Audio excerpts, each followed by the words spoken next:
And there we go. Hello, everyone, and welcome back to yet another episode of Rift Queens. I know, crazy. Episode 3, we're on a run. This time it didn't take us 3 weeks to find another recording date. That's crazy. I know. Shocker. I'm, of course, joined with Noah once again, and we also have a beautiful guest by our sides. As always, this time around, we invited Virtuosa, of course, known from Eterna, one of our Game Changers finalists, which... that's a whole topic we have to get into. But yeah, first of all, Virtuosa, thank you so much for joining us. Hope you're doing all right. Yeah, I'm doing super well. Thanks for having me. Of course, always. Noah, how are you doing? Excited. I'm excited for finals. Honestly, really excited. Got my tickets to Paris to enjoy it on offline. It's gonna be super great. And exhausted after so many. There's so many things going on right now because we're having Worlds, we're having EMEA Masters, we're having Game Changers, and everything is happening all at once. And I'm like, oh my god, like so much to pay attention to. Yeah, but at least your team is still in EMEA Masters because all our teams got eliminated. So Prime League is free for now. We're just vibing. We're just enjoying, waiting for whatever is to come next year. Yeah, stop. Your team actually took out all of my teams.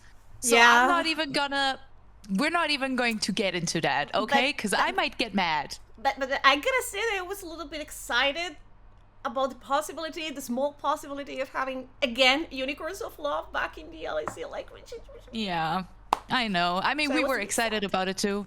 But you know what? Maybe some of our players will still make it. Fingers are crossed, of course. But we're not here to talk about the boys. We're here to talk about the girls who are objectively way better anyways. And I quickly want to talk about a topic that came up during the last week, which is, of course, Nova series happening now, a new tournament that the French broadcast system has basically announced. They want to start it from November to December. There is a 10K prize pool, and I mean, honestly, I think it's awesome. Another female tournament. What do we think about it? Maybe Virtuosa, what's your take on that? Is that something Eterna might actually be interested in, or are you more like, well, we'll leave it to the Europeans to play in that one? I think right now we're very much so just focused on wrapping up like the EMEA, like LGC. But I think it sounds like we'd be interested. And so we have like a little bit of time to decide at least, which is nice. But yeah, I don't see why we wouldn't want to play, especially just like after having already a pretty successful LGC run. So I think it'd be fun. Competing like in these tournaments is always really fun, and like I like my team. So it'd be pretty cool to spend another month with them because we only really came together for just Game Changers. So only since like August. So we haven't been together for that long. It'd be nice to spend another month with them. 100%. Noah, what's your feeling about it? Because I was kind of like, I mean, we've had Equal Esports Cup, we do have Coupe des Étoiles, we have like all these smaller tournaments now coming on as well. This is yet another one. Were you surprised that it was announced during Game Changers still going? Or like, what's your feeling with that? Because I initially had a small moment where I was like, but Game Changers is still going and we're already promoting the next one. I was just thinking about if that's smart or not, and I don't really have like an opinion on it. It was just a thought that I had. So what's your take, Noah? I think first, I mean, yeah, it's kind of odd. Like, okay, we're still in the middle of this, and we already we are thinking about the next one, right? But since this community is so small, this ecosystem is so small, I think we get what we can. So if we're having another tournament, we have to celebrate that. We need to celebrate whichever opportunity we have to ensure that there is an ecosystem, that there is something happening all along. So if there's another one incoming, it has to be great. It gotta be great. I would love to see everything like more organized, like all these small tournaments a little bit more organized. Like I kind of have this feeling how it was everything in Europe before EMEA Masters, where Germany had its own system. I think it was the small tournaments. Yeah. France used to have its small system. It was the Open Tour. I think it was in France. In Spain, we had our own thing going on. And after 2018, everything got like unified in some sort of way. It lasted a little bit of time until everything was actually more unified with its pros and cons. But I'd like to see the female scene evolving into something more structured. Maybe not unified, but structured a little bit for the safety of organizations investing time and money into it, and also the players, of course. Yeah, 100%. I mean, the ultimate goal always will be that we have like mixed scene tournaments, right? I know that in Prime League, especially like in Germany, we do have either mixed teams or female teams just competing in the lower divisions as well. My goal is to see some of those people in the first div, and it's been a while since Sena played there. So we need someone else to step their game up and come over, because I'm sick of seeing only boys whenever I go to Prime League Studio. Okay, so step it up, girls. But yeah, let's leave that topic to the side. Of course, very exciting to see how Nova Series is going to turn out. I'll definitely give it a little bit of a watch, because it's also, of course, very interesting to see how teams perform, if there's different teams joining possibly. I think all of the French teams will be very keen on going. Yes. So let's see how that works out. But we, of course, want to get into the nitty gritty, talk about Eterna, talk about finals. But first of all, we want to get to know Virtuosa a little better. So maybe let's start with the beginning. When did you start playing League of Legends? How did you start playing League of Legends? Because we all know that it is kind of a toxic environment you will never get out of ever again. So what was the reason? Explain. Yeah, been a while. So I started playing back in season 3. I was still like really, really young back then, and I had no idea how to play. But I think it was mainly just from like my older brother. He just like was playing it with like a lot of his friends at the time, and I mean, a lot of my personality was just a copy of him, so I just did whatever he was doing. So yeah, I was playing League like just kind of with him mainly. But yeah, I remember I had no idea how to play the game. I remember the first time I learned that you could buy items. It was like the craziest thing to me, because I was like playing the game without items for like a couple of weeks. I was like, oh my gosh, you can buy items, like, and it was yeah, I was learning a lot. But yeah, I probably didn't start like doing much until like a couple years after. Most of the time I was just like playing just a little bit of ranked here and there, just playing for like to play with my friends at the time that I knew that played League. And so I never took it like that seriously, but I did play a bit of ranked. But yeah, I think I didn't take it super seriously until I got to just around like the start of like my university years. So maybe like 5 or so years ago. And then that's kind of where I started to meet a lot more people that played League. Because back then I knew like a handful of people from my high school, but like I didn't really like talk to much people about League, and it wasn't that much of a priority for me back then. Um, but yeah, when I got to college, I saw that we had a university like a League of Legends team, and they were pretty good in the past.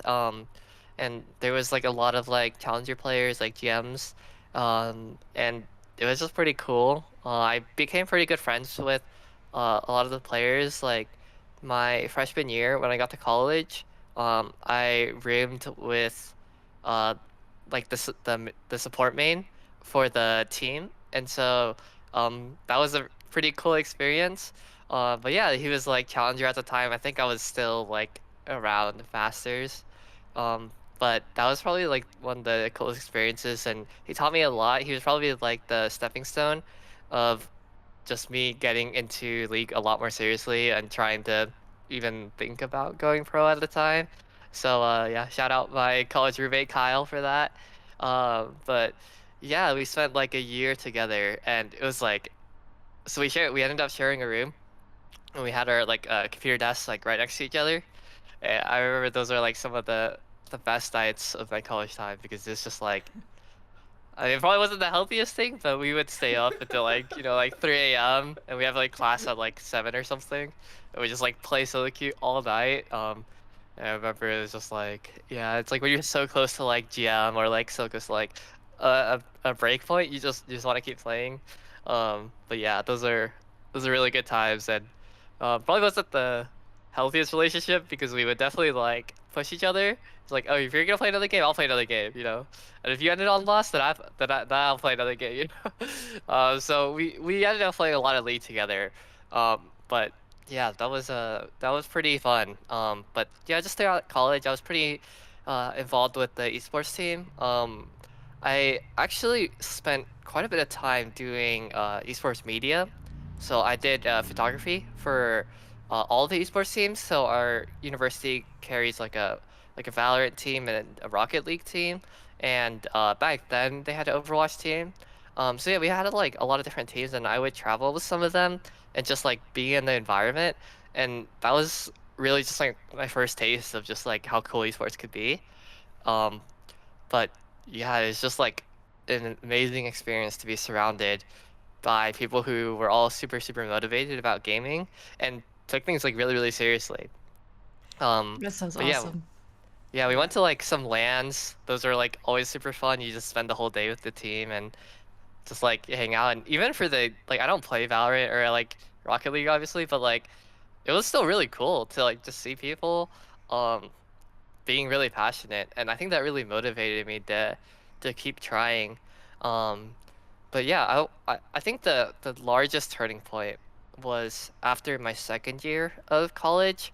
Um, I mean, I was like kinda losing motivation at that time, and you know, like school was getting a lot more intense for me, so I was like, so I was studying statistics back then, and I was like relatively like passionate about it, and so I was like, yeah, I don't really have like too much time to focus on League, but I'm just like doing all the studying and like applying the work and stuff. Um, but I remember I took that spring to just like mostly focus on my studies. I wasn't playing a lot of League, and then it's really funny because I got to summer, and all my studies were over, so then I got like super bored. I was like, what do I do? You know, like I realized I didn't have any like hobbies or like passion outside of like school and League. I was like, oh shoot. So I get to summer, and I'm like, okay, well I'll just play a bunch of like League, I guess. I don't know. So yeah, I got back into it, and I got really lucky that the North American Game Changers like application opened up at that time, and I was like, back then, you know, I just took a large break, so I was like, I don't know, I was like maybe masters, like maybe around GM.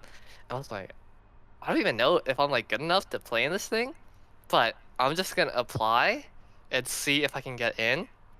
And yeah, it was pretty cool, but I remember like I was outside and I got the acceptance letter in my email, and I was like, oh, I got in, like really, like, and yeah, I remember just being so excited about that.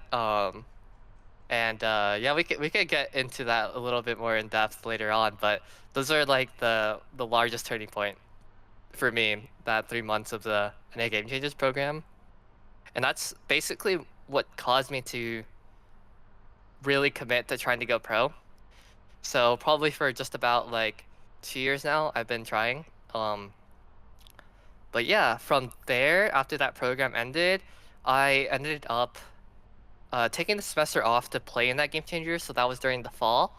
And then I decided to come back to college for the spring to play collegiate, which is really interesting because it's like I thought I was like gonna be done with school, but the reason is that we had a player that was local who ended up going pro, like I think 5 years ago at that time, and then he just retired and he decided to re-enroll, which means that I would have had the opportunity to play on a team with him.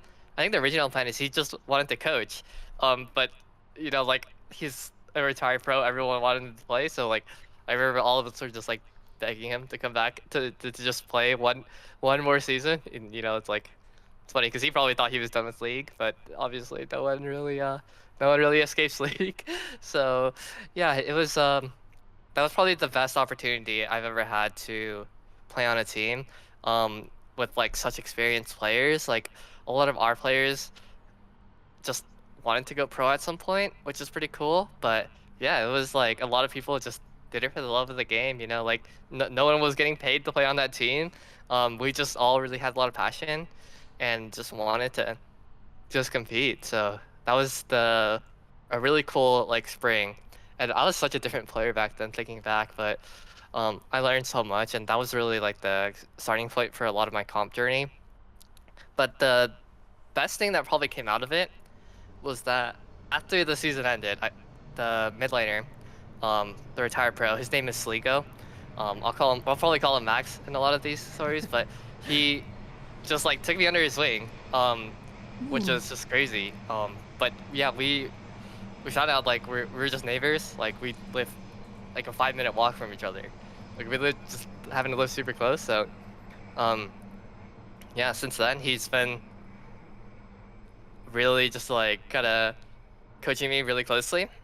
It's kind of a super unique experience, and I'm really lucky to have it. But yeah, I remember that summer after that school year ended, he would just like come over to my house like 5 times a week for like 8 hours and just sit there and watch me play. And yeah, that was a pretty surreal experience. So I'm really thankful for that. But yeah, he also made me do a little bit of less fun things like morning runs, which which have grown on me a little bit, but I think they're still as awful as the first day. So yeah, lots of like different lifestyle changes, but it's been pretty cool. Since then, that was like what I knew for sure. I was just gonna really try to believe that I could go pro. And so ever since then, I've been just pretty much on and off working with him, doing a lot of my own things. And so pretty much for a whole year, I didn't really do a whole lot. Pretty much from that summer to this summer, I was just grinding out solo queue like every day. And um, I might be like one of the rare archetypes, but like I just love solo queue. It's like my home. It's my happy place. So That's so up to yeah. here. Cannot Yeah. relate. Cannot Definitely. relate. Yeah, on. but you know, I could totally spend a day doing 14 games of solo queue, and that would be like my ideal day. So yeah, a lot of times God. like especially playing on Eterna and like playing comp is like slightly less fun for me. And then when I have like a long day of like games and stuff, the first thing I want to do is just go play some solo queue. You know, it's like I just like want to. It just sounds really fun. So yeah, played a lot of solo queue, and I started being able to hold the challenger pretty consistently, in like the NA server, which is like pretty cool for me. But yeah, I've also been learning a lot of different things. So for example, like, I've been playing a lot of like Nico ever since I started working with Max, just because back then I used to only play like melee engages. So like Rel was my like my one trick, but I also played like a lot of like Alistar, Rakan, Leona, like stuff like that. And those are like the only champions I could play.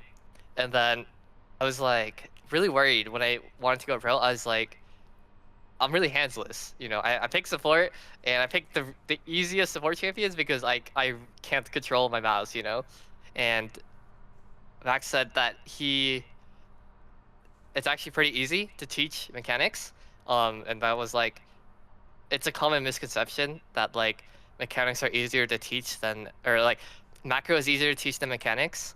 And he really showed me that, because like my hands are a lot different than even just like a year ago, which is like, I don't know.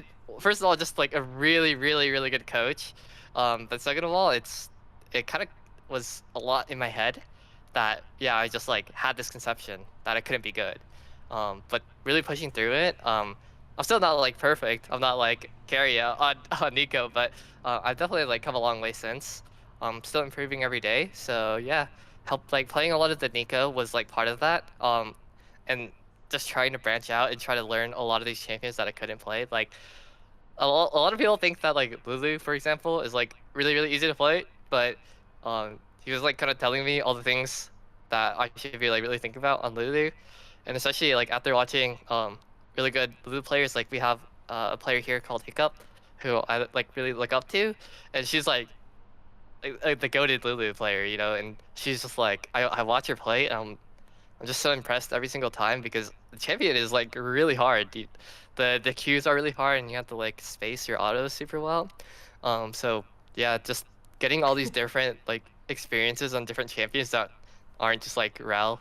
I used to complain that Rel was like the lowest APM champion in the game because it's like you spend your entire lane AFK, and then you just do like 4 engages in a game, and the game is over, you know. Yeah. So it's like And your job is done. That's yeah. Yeah, I ult here.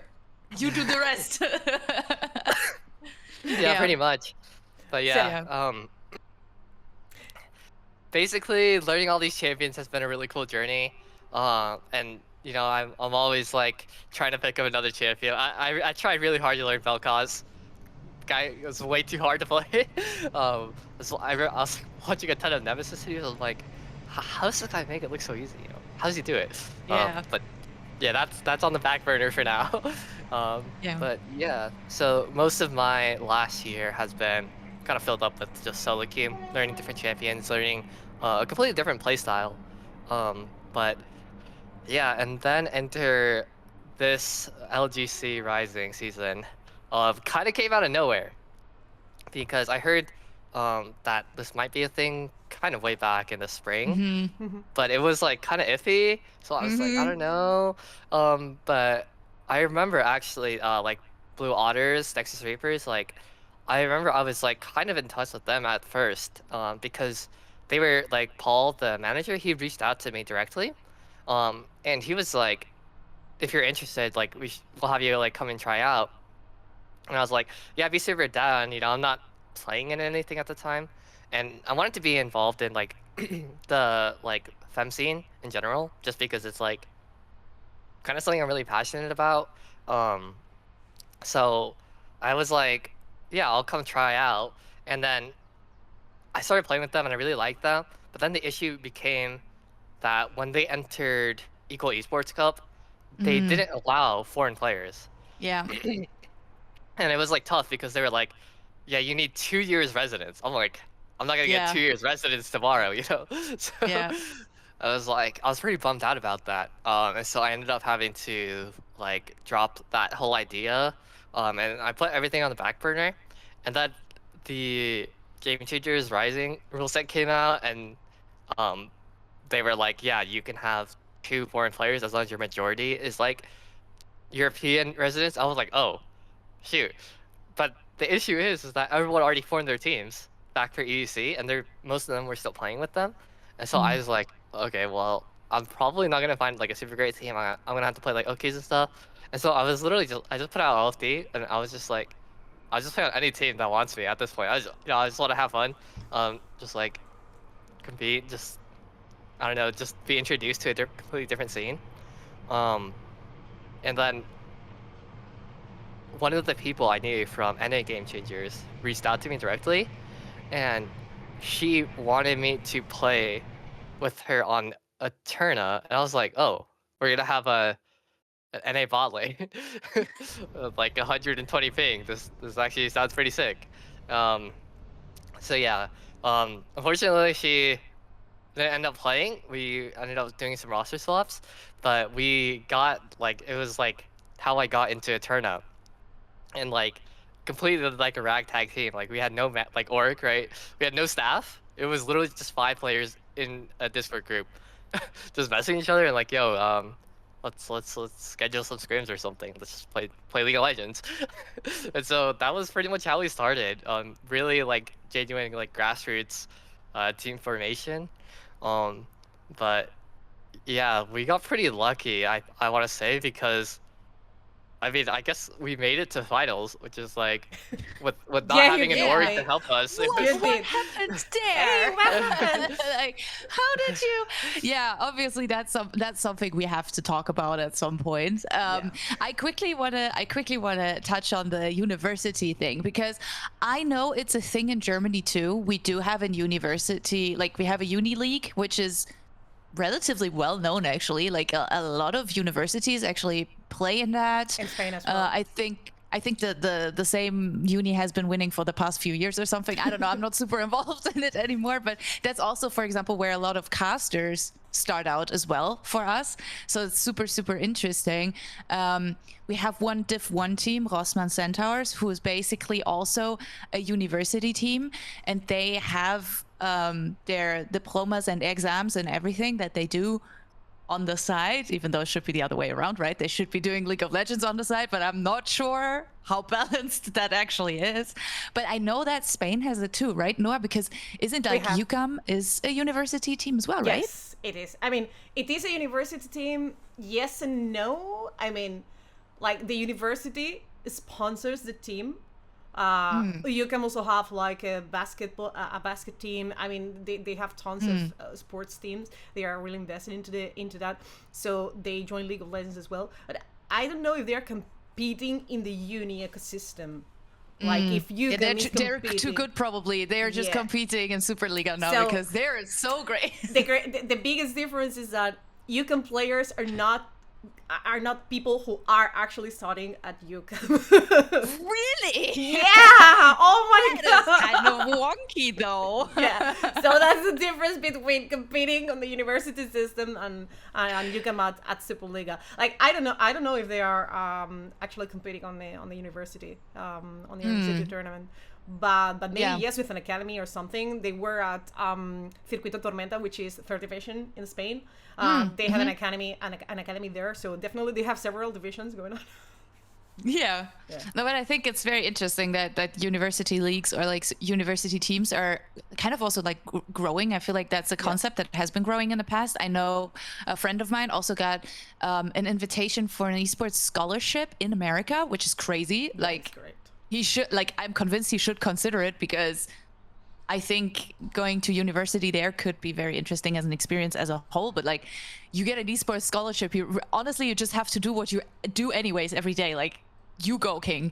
But super, super interesting. I think we should touch on the North American game changers situation, because I know that a lot of people were very disappointed it didn't really work out in the way it was supposed to, or in the way that people hoped for. And you, of course, having experienced it, and I think like the whole experience of like also learning and having the opportunity to work within that scene must have been great. But like, what was your feeling going through it, and then also realizing, okay, this might not have the future that we wanted it to have? Yeah, obviously, like, as I said, like, it was like kind of the stepping stone that made me want to go pro. So I remember I was like super heartbroken when it didn't come back, because I know it probably had like a similar effect on a lot of the other players that went through. And like, I talked to people who just watched it, and I remember a lot of people, so many people who just like followed that 23 season, and they just like started tryharding in solo queue and really trying to improve because they wanted to play in 2024, and then it just didn't happen. And that was like, I remember that was like pretty sad for a lot of people, and I was really disappointed. But I think the fact of the matter is that NA just doesn't have the same kind of player base, especially in the fem scene, that Europe does. And because of that, it's really, really hard to structure something that is similar to the way it is formed for LGC, where I feel like for you guys, like, you guys just run like pretty much a normal tournament. But there's no way we could actually like support that in North America, just because there's just such like scarcity in players. And I remember even for like the season that we did play, I remember we were struggling to fill like a couple of roles. One of the most surprising is like, I remember one of the teams couldn't find like a support for a little bit. I was like, what, really? I thought it'd be the most popular role, just because of like, I just kind of like the stereotypes. But I was like we can't find a support, like, and I realized I look at my like, I look at all the people I know, and I was like, oh, yeah, I guess no one really wants to play.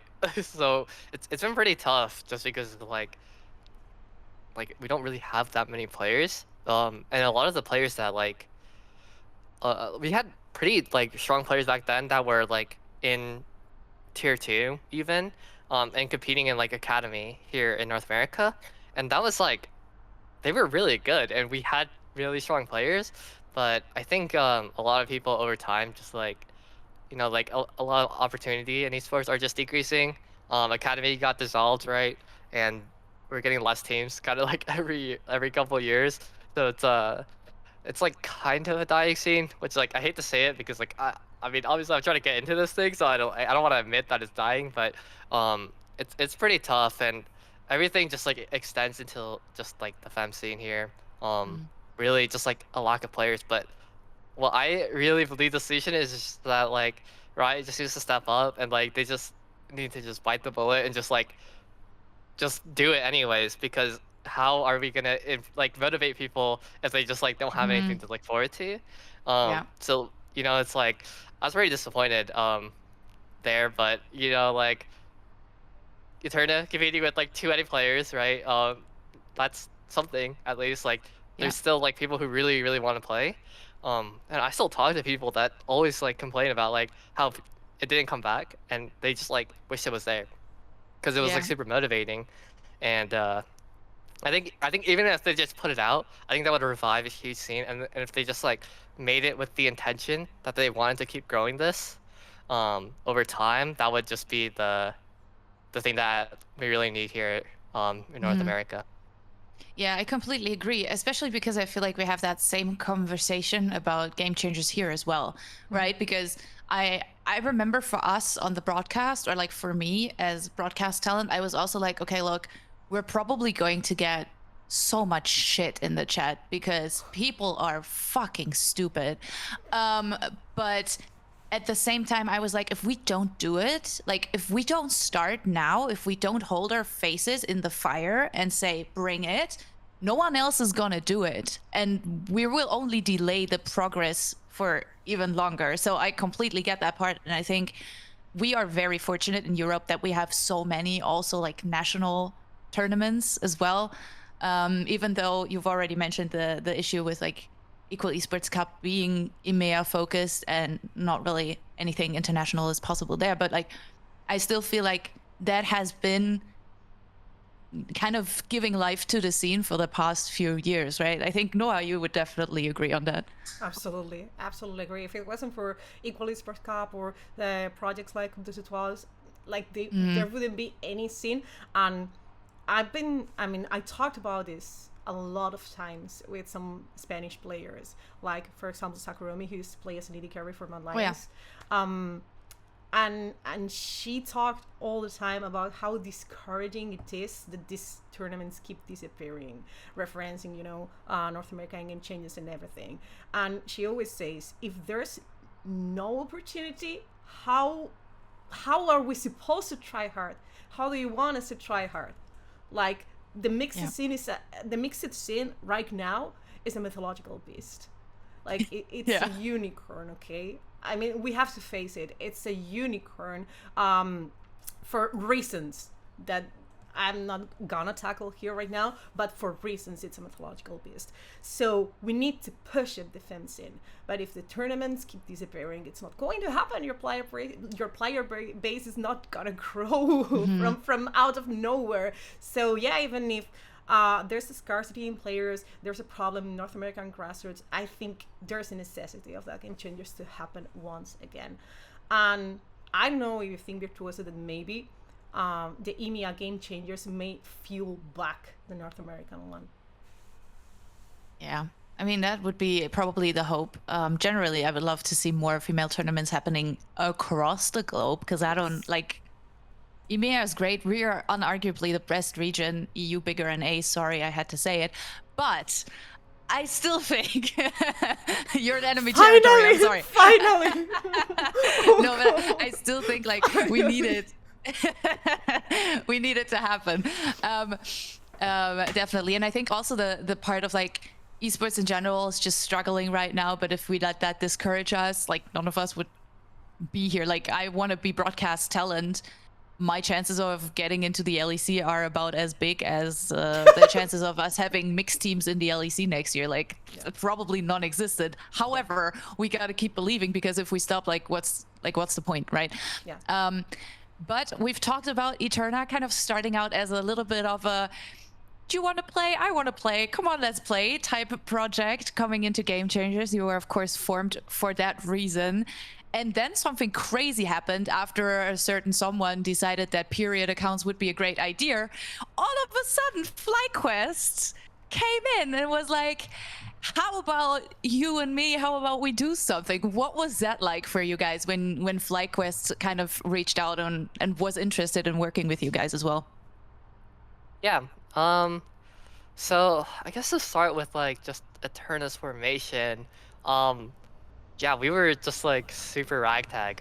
Just 5 people playing together, and that was it was just pretty cool to just like be in that space. Um, for every like team I played on, it was like a lot of just like even our like our collegiate team, we had the org, but we pretty much did everything ourselves.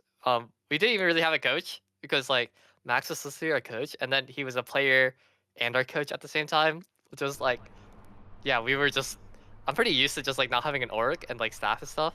But yeah, when we got to Eterna, we did quite a bit on our own for a little bit, but eventually I kind of like came to a point where I was like, yeah, it probably would help if we had some staff, and we ended up just like it's really funny because I think almost all of our staff is just from NA too, you know. Yeah.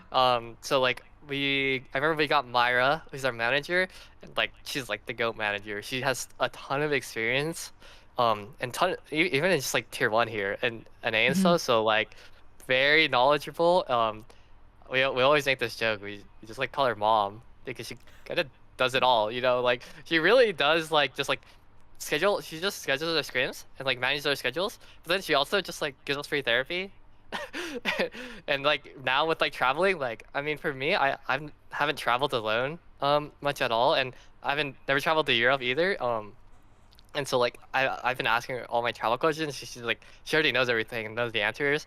And I was just like, wow, what a great mom, you know? Yeah. It's like she's amazing. But yeah, you know, all our coaching staff came from NA. Robert was like previously like on Immortals, so here in Pro also. Surprisingly, like I didn't know, but like Fox, our other like one of our other main coaches, like he was like kind of really involved in like the EU scene, but he's Mhm. also from NA. I was like, what? That We was didn't even so know funny, before we actually. grabbed him. Yeah. Side note on that, Fox and I have known each other for a while because he Oh. used to be in Ryuma Esports, which was the Div 4, Div 3 org where I kind of first started casting on a more serious note. And that's where we know each other from. And he was with Chester Gaming last year in Equal Esports Cup, which of course everyone fucking loved Chester Gaming. I love Chester And Gaming. everyone, right? Like I was a no fan one girl. did not love them. They were like the fan favorites. And then he was announced for Eterna, and I was like, well, we meet again, Mr. Fox. Like, it's so funny. And even when he was in Ryuma, it was always this thing. I was like, yeah, but he's American. Like, we need to kind of like time zones are a little wonky. But it was so funny because he's been a staple in the female scene for about a year now, and even in the Prime League scene before. So that was very funny for me as well when he first joined the team, and I was like, "Huh, that's interesting." Yeah, yeah. It was like a complete coincidence that we just ended up with so much like NA staff. But yeah, and then on top of that, we get FlyQuest, which is like an NA org. So like we we're just like kind of like the NA team of like Mhm. EMEA game changers. I was like, this is crazy. But yeah, we got really uh like we're like just super thankful for like FlyQuest, and like I mean again, shout out Myra again for just like coordinating all this. Like she has certain connections, she just like kind of reached out to a lot of people. Um but I'm really glad FlyQuest chose us because like I'm personally just like a huge fan of FlyQuest.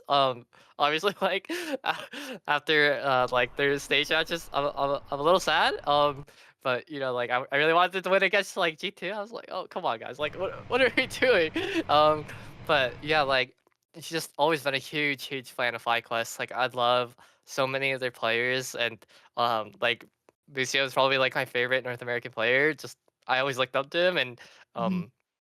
in a way, like I feel like some of my playstyle probably like just came from him. Um, yeah, I was like FlyQuest of all orgs just like partnered Yeah. with us. I was like, this is the craziest thing.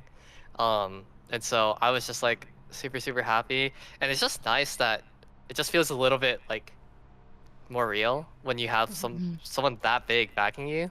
and just seeing stuff like that just like kind of brings a lot of hope for me for like also the NA side, because I'm like, if FlyQuest is willing to partner with us, that means like maybe other orgs might be willing to just like at least just like experiment in this territory, and that would probably like really encourage people, just because like everyone knows FlyQuest here, right? Everyone knows like 100 Thieves, C9. If like those all those orgs just like, yeah, well, let's try to do like this like game changer thing again, everyone would be super interested, and it'd be like really publicized, and yeah, I think that would be really cool. But yeah, just glad to have their support, and we were super lucky because the tickets from the travel tickets from North America are a little bit more expensive than flying from Europe. So they really helped. They stepped in and really helped us out there. So a lot of us can just like kind of go there and just have a good time, and hope like, you know, not spend a ton of money just even trying to get there in the first place. So yeah, it's pretty cool. Finally playing without that much ping. Yeah. Yeah, It was very funny, that. actually. On that note, Starry, when we had Starry in an interview over on the official broadcast, she was like, I'm already amazing with this badass ping that I'm having over here. Imagine how hard I will slap everyone if I don't have that ping. And I'm hooked, like, count me in. I'm in for the ride. But that, of course, brings us to the huge elephant in the room, which is you guys were undefeated throughout the entirety of Game Changers, and then you were the dark horse coming in to take away that first easy access finals ticket from G2 Hell, which I think Noah can agree on that. We were very convinced G2 Hell was gonna make it to finals, right? Like, I mean, we were pretty much convinced G2 Hell was going to make it to finals. I mean, if not through the upper bracket, it was going to happen through the lower bracket, because they are like they are the final boss of EMEA FemSin, right? I mean, that's the super team. For me, and I say this, I said this a couple of times in social media already. For me, this match, this Game Changers finals, is the real FlyQuest G2. That's the one. That's the important one. I care nothing about Worlds, FlyQuest versus G2. That one, it wasn't important. I didn't care at all.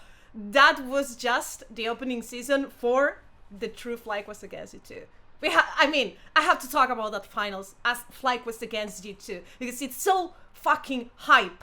It's so fucking hype. It's another NA against EU in Paris happening. It's so crazy. It's so much hype. Yeah, for sure. And I think we were all surprised by how, you know, like we okay, let's frame it like this. We talked to Sheena last time that we did this.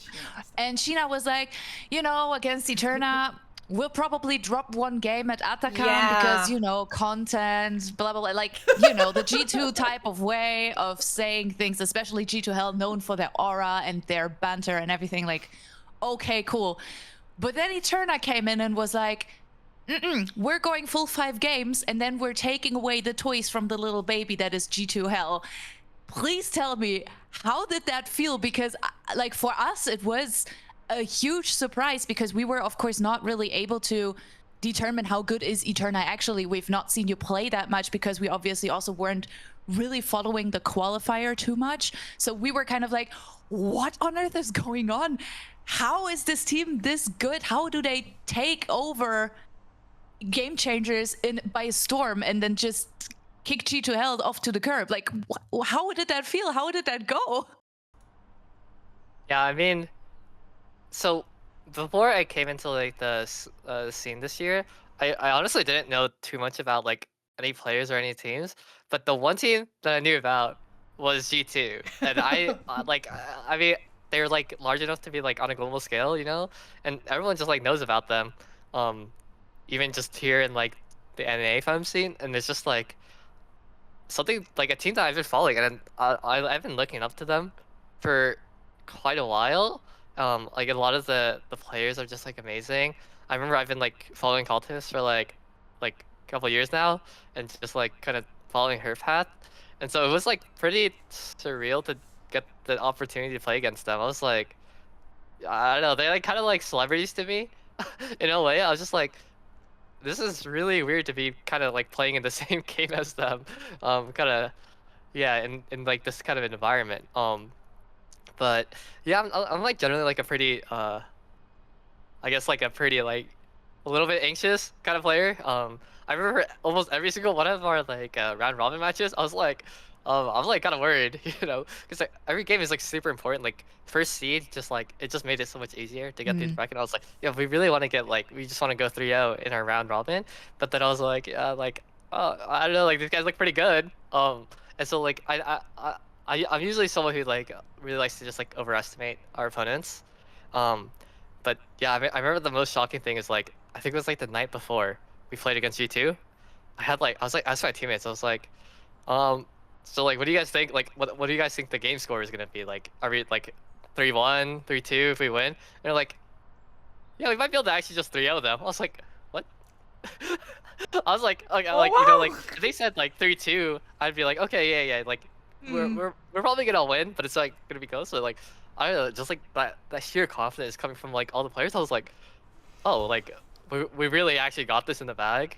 And I remember we just like, especially like after that first game, we just really felt like, oh yeah, we could totally just like 3-0 and like go about our days and just like just have a really nice day. Like for me in the States, it was like in the morning. So I was like, you know, like I go spend a nice day out. Clip G2 and then just vibe for the rest of the day. Honestly, sure, you go. Yeah. Love it. But yeah, definitely like it was kind of right on my expectation of like a 3-2, and I'm honestly really glad because I mean I had a lot of fun every single game. It's just like playing with like celebrities. I don't know, it's just sick, you know. Yeah. And I was just like thankful for the opportunity.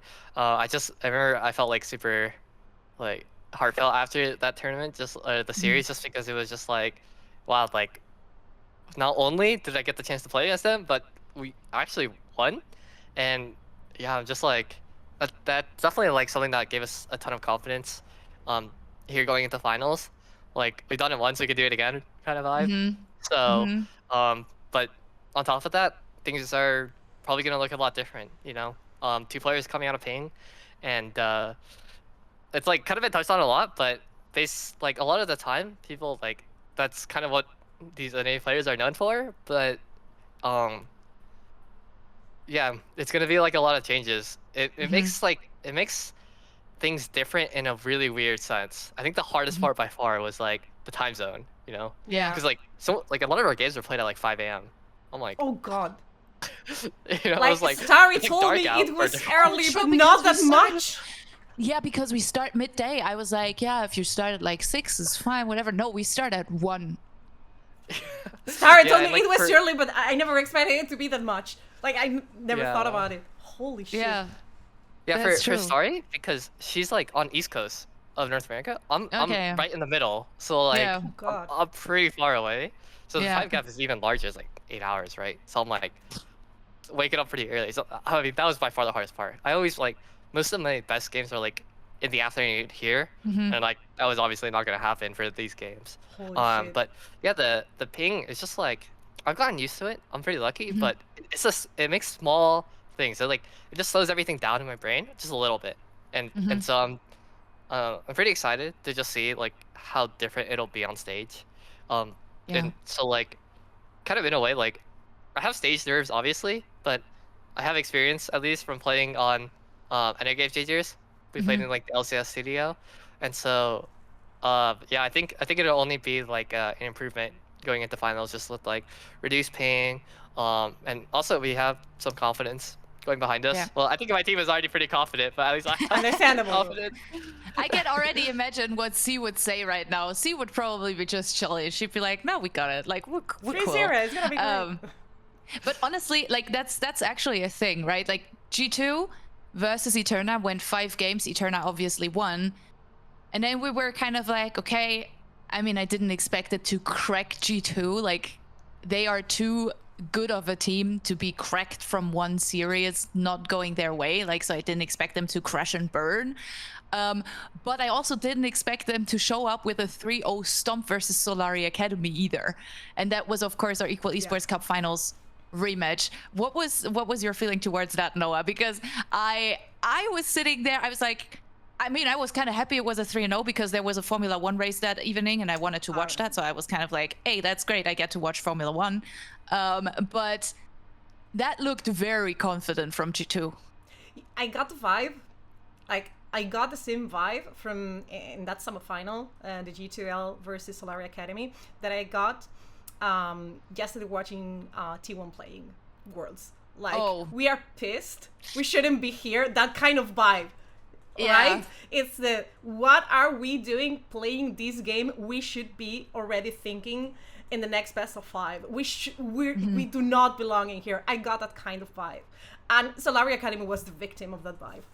Solari Academy was the victim of that mood, of the G2L players saying, no, this is not acceptable. We have to go to finals and we have to correct this like quickly. And it was a 3-0. But I never expected it to be a 3-0. I actually expected another 5 games. And I was so surprised when I got to see them like, I mean, not gonna see stomping because I remember the first game being a little bit messy from G2L, but like being so confident and so tough on their victory, I didn't expect that, honestly. Picture the best of 5 where G2L was a little bit more in shambles maybe, but definitely I was wrong. I was wrong. And they were so eager to reach the finals, which makes me think of a question, because this is a topic we always bring in this kind of events. How do you feel about those finals happening offline, in front of the stage, in front of the crowd?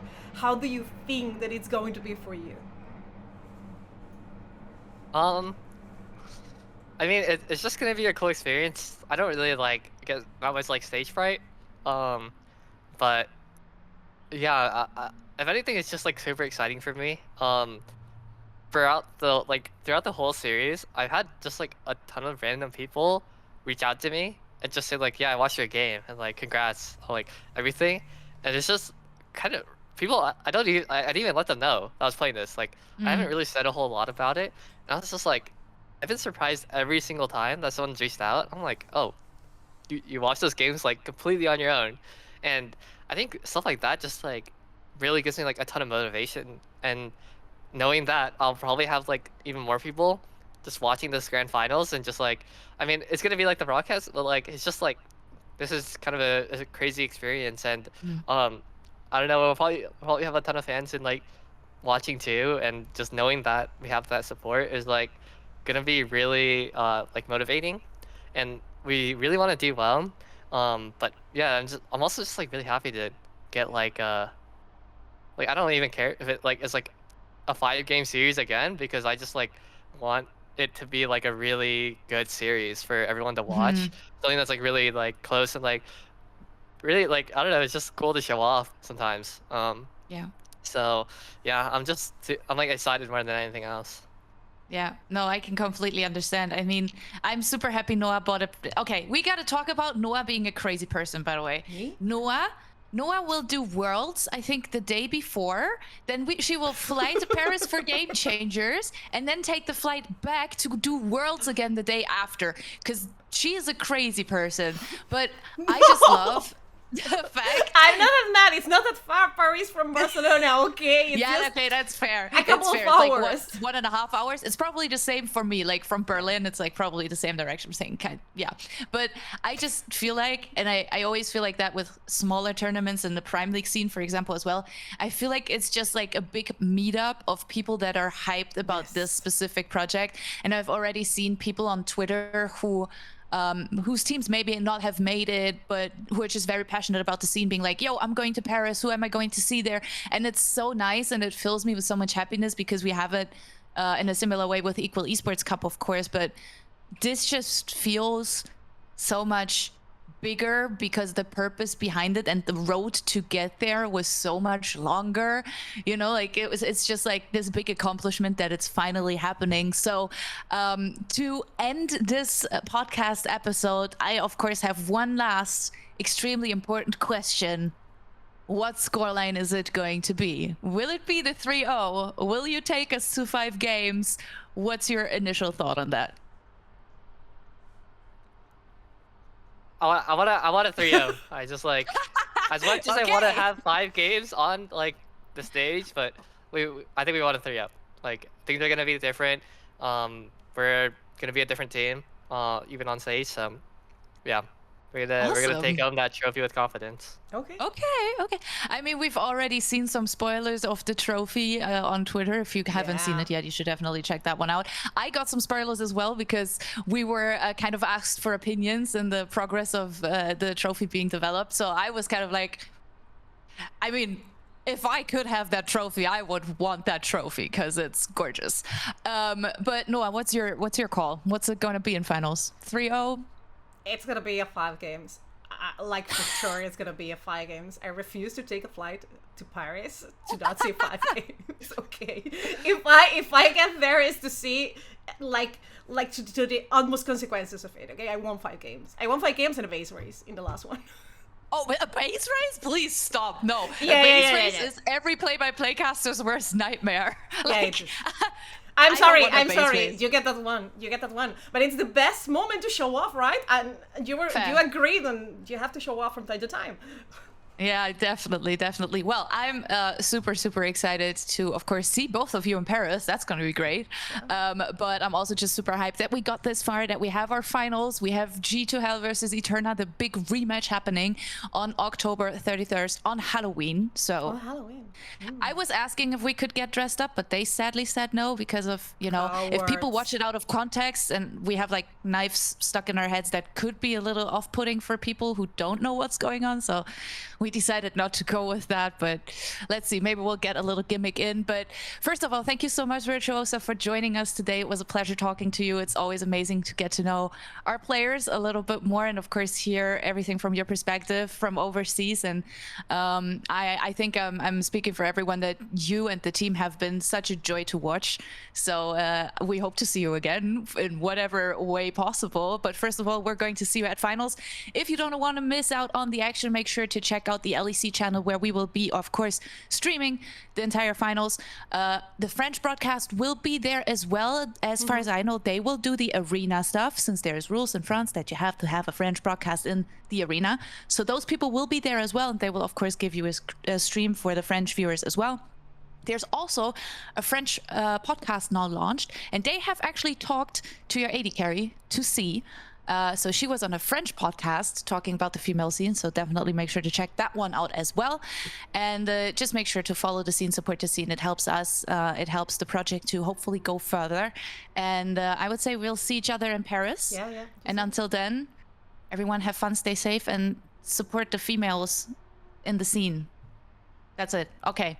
Goodbye. Goodbye.